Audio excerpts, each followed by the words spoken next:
Hello and welcome to another update video about XLM. Stellar did cover that last time on the 25th of December 2021. Today an episode of MCO Classics. We want to revisit that TA. I didn't cover it anytime since then, so it's really been now since the 25th of December. We had all of January, February, March, April and May. Really 5 months now for price action to play out. And let's take a look at what I said to you end of last year. Let's take a look and play that snippet, and then we take a look at the XLM chart today. Here on this chart are the Fibonacci levels. We've got a target area for the level C, for the wave C here between the 0.887 Fib level and the 0.786 Fib level.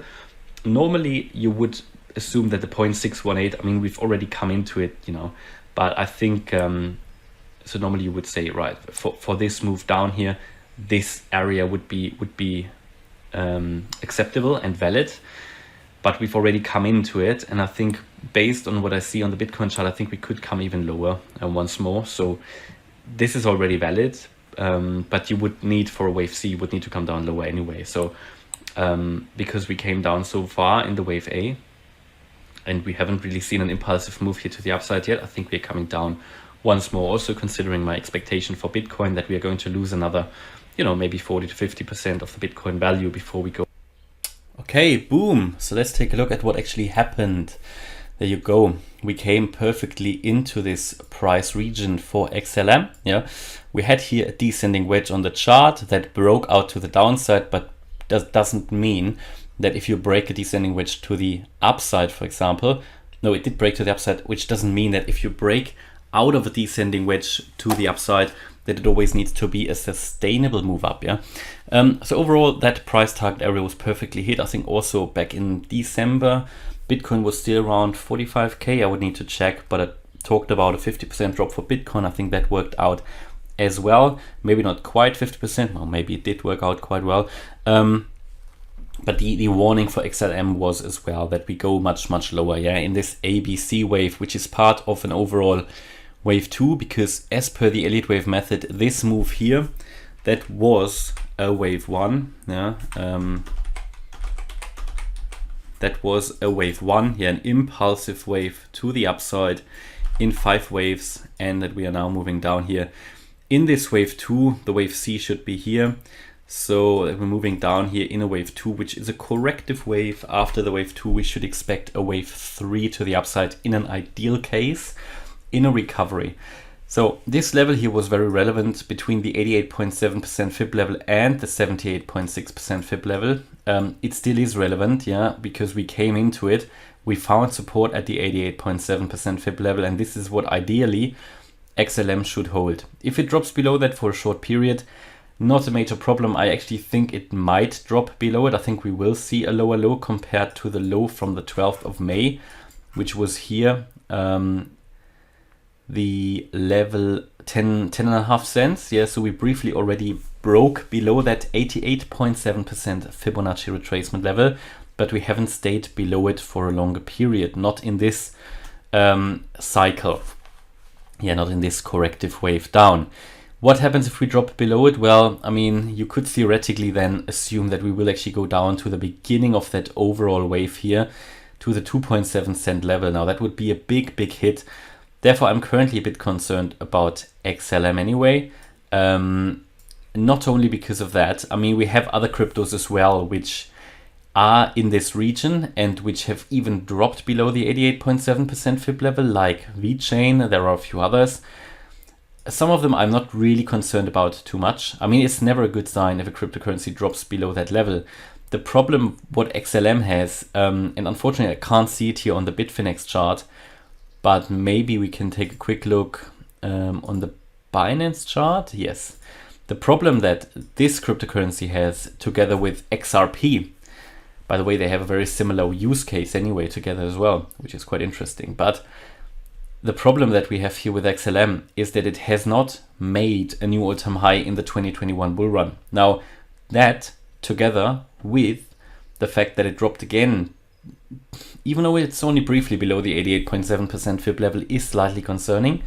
What we need to understand as well is that XLM hasn't made a new all-time high, and that it is now very close to that 88.7% fib level that I mentioned. And if we drop lower, which I expect we will for XLM and still for other cryptocurrencies, because I expect one more low, one more swing low, even though it could only be a slightly low one.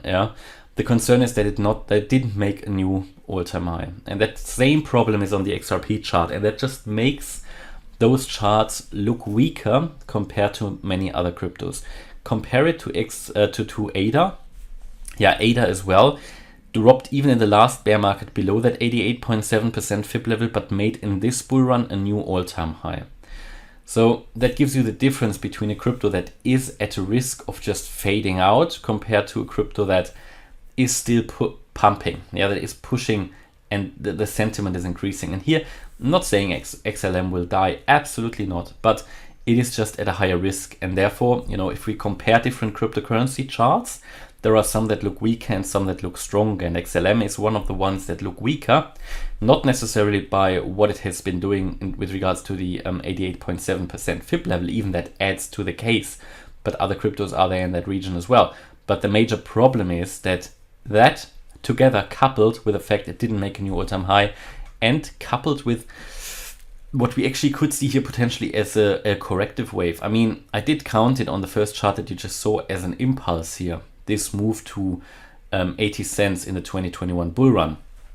The problem is the way this looks. It's not often you see impulsive waves go like that. The problem this does, it's doing something like that. And you can see what happened here 2017. It was like that. So this looks actually potentially corrective. So what does that mean? That means we could count, due to the fact that it didn't make a new all-time high, it actually doesn't make it too unlikely that we could count all of this here as a wave A, this as a wave B, and we're coming down in a wave C. Actually, we'll make it lower than the low of the wave A, which might mean, we get into a price region of around a cent or something. So remember my words, if we get there, there's no guarantee this is playing out, but the probability of this being just a corrective wave is not too low. It is not our primary expectation, but it is something that we need to consider. But overall, at the moment, it's sort of still okay, but slightly concerning, I would say.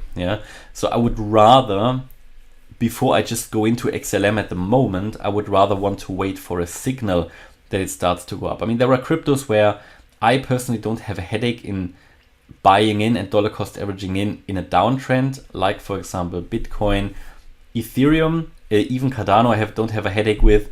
Then we've got other ones like Solana, where I think that will recover as well. No problem. That's my view.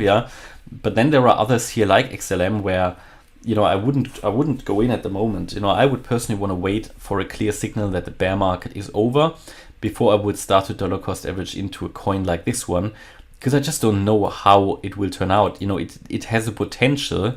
The potential is there to actually drop below that last support level here, 2.7 cents. But even that, even if we only get down to that level, that would be a drop all the way down to, that's another 70% drop. And that is ridiculous. So high risk here, XLM at the moment. Hope I made that clear. A little bit of a similar situation to Filecoin, even though it's a bit different because Filecoin dropped already much more than XLM did. But the problem here with XLM, it just hasn't made a new all-time high, and it has dropped already here to a line where it shouldn't really drop much lower. If it makes a lower low from here, there is a big risk that we actually drop down to that lower support here at 2.7 cents. And if you lose that, then it is a corrective pattern, and we're really looking here at a 1 cent XLM. And to recover from there, I would argue it's nearly impossible. Because just imagine the sentiment shift that needs to take place to push XLM again among thousands of other cryptocurrencies which didn't go down that much. So here, high risk, that's my call. It has been since December. It has worked out so far, and I think we just need to see now first a signal of the price reversing before we can be more confident. So what I mean is we want to see an impulse to the upside, ideally even here above 25 cents, and then we want to see a corrective wave down, which means we make a higher low And as soon as I see that anywhere in the crypto charts, yeah, I will make you aware, because that could be a good indication that the low is already in. We want to see now bullish sentiment come back into the market and to have the price move away from that 88.7% fib level.